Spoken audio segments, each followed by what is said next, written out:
all people be saved? Listen to this. Will all people be saved, or will God not get what he wants? Does this magnificent, mighty, marvelous God fail in the end? Read that again. Does this magnificent, mighty, marvelous God fail in the end? I don't know how that makes any difference.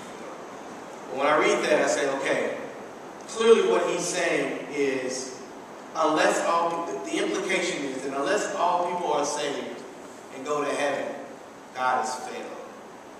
And he makes this assumption because he assumes that the purposes that God has set forth before him with us through Christ and his death and his resurrection was solely for the purpose of saving everyone, which it is. It is very slippery. But we go back to what I just mentioned.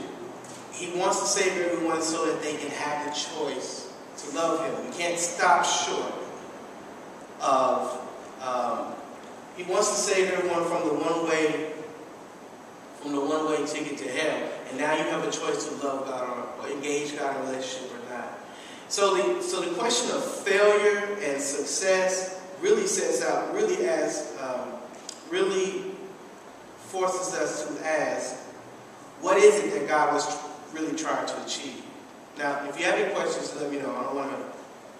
I hope I'm trying to be very clear. And so, if I'm not, then ask a question. You have a question? Yes. So say you do go to heaven, and then is it possible to sin? Is it possible to sin when you're in heaven? Is your question ultimately, can you get to heaven and then have to be kicked out? Yeah. I don't think so. I think the scriptures say that we are given we become a new creation when he resurrects us bodily. The problem that we have now is that when we are saved, we're saved spiritually, but we still have this sinful encasing in us. And so that once that dies and gets redeemed, then we have a new body. I don't know if you're familiar with Romans 7, but take a look at it, because what Paul says there is that there's something inside me that wants to do well, but the carnal, he says, the flesh wants to do evil. And so there's this contention. There's not harmony. And so when you get to heaven, you have a new body, you won't have that contention. You understand? Okay, so that's sort of the fundamental thing on that. But we can talk more about that, but that's kind of when you think in the presence of God, too, because we will be in the presence of the Holy God. That's so right. It will be very difficult to sin against, because you're going to be in awe of God. And your whole purpose will be to be serving and loving God. So I don't think we'll even be thinking in terms of sin, because we'll be serving each other and serving God at the same time. That's so if everybody didn't hear that, you said you'd be in the presence of God and you'd be so wrapped up in what's going on there with your relationship with God that it won't even enter into your mind to go against him. It's a very, very good point as well. So, if that's what the case is, how come you sin daily on a regular basis on earth, but then you wouldn't really think about it whenever you're in heaven? Because if you think about the presence of God whenever you're on earth, how is it much different than whenever you're in heaven? Well, that's why I was going back to that Romans 7, where we have two natures. We have a nature of God that wants to do everything to please God once you become saved. And then you also have a part of you that wants to defend itself and holds itself as king, holds ego, you or me, as king or God. And so you have, you're inside you have, for lack of a better term, you have the angel over here and you have the devil over here. And the devil is really you, is the ego, is you yourself trying to survive in a world that's dying. Whereas in heaven, you don't have that contention. You have harmony. So the issue is that here we have contention. And in heaven we would have harmony. Harmony much like the Garden of Eden. Okay. Heading back to any other questions about anything I've mentioned so far? Anything you want me to sort of be more clear about? Okay, so just quick recap. We were talking about how God, whether God fails or succeeds, makes us ask, well, what is God trying to do? Okay? Now, we can't throw out the verse that it says, God is not willing that any should perish, which is where he's getting there from in 2 Timothy.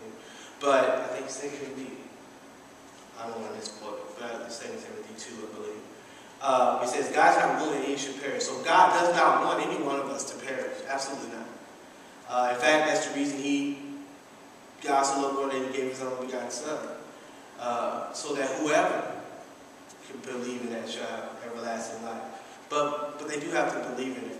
Another scenario that I would offer to you as another analogy, and I use this often as well, is if we were all in jail, or let's say Zach was in jail. Zach, man, you're a criminal. Zach's in jail, and there's a bail set on Zach. Bail is $1 million. Because Zach's cold-blooded. You rob a bank. Alright, so the bail is $1 million.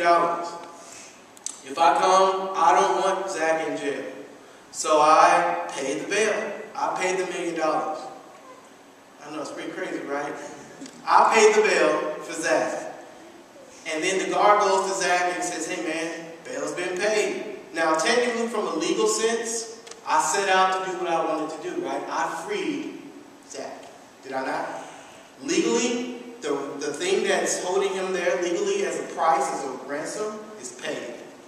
But if the guard goes to Zach and Zach says, there's no way no one paid my $1 million bill.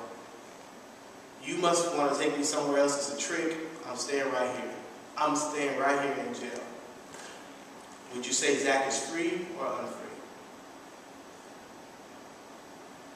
Unfree, is that word? Would you say he's free or not? I paid his bail. He's legally taken care of. But his response to the news is unbelievable staying here. Is he free or not? No, because nothing has changed for him. He's still in the same spot, in the same situation. Just he heard what he thought was a joke, but was actually real. Was actually real. Okay, any other ideas? Does anyone think he's still, does anyone say he's free? If he decides to say that right now, he's going to leave later. I can't hear. Can he leave later if he realizes that it's Well, let's say he never leaves and he dies in the jail. he's free, he's just done. He's free, he's just dumb. Nice. Very, very nice. Very, very nice indeed.